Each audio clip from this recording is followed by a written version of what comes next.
you work within advertising.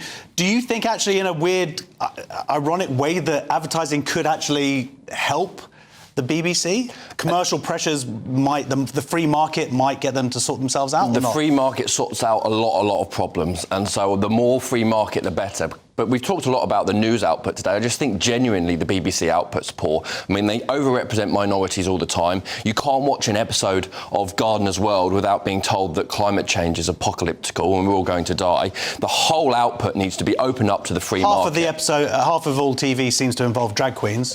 Exactly, yeah. But if you put the free market to that and you allow advertisers to say whether they're going to buy it or not, then you'll really find out whether the output that they're putting out is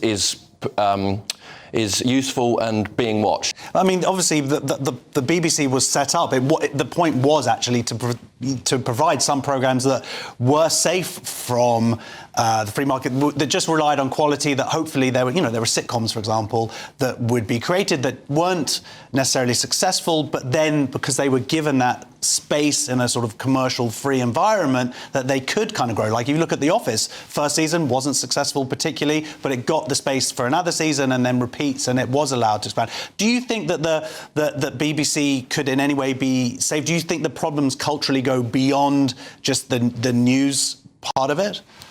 Completely. The culture, I'm sure the whole of the BBC is ideologically captured, right from the bottom all the way to the top, so it won't just be the news.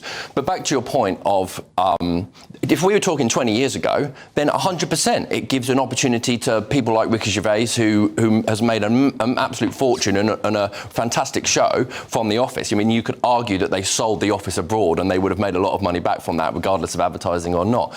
But there could certainly be an opportunity for that. But I just think what we've got at the moment and the banal, biased institution, it's not worth saving the tiny bits of good that it does do. I'd say bulldoze the whole thing, open up to the free market and see how well they perform. Really? Well, I mean,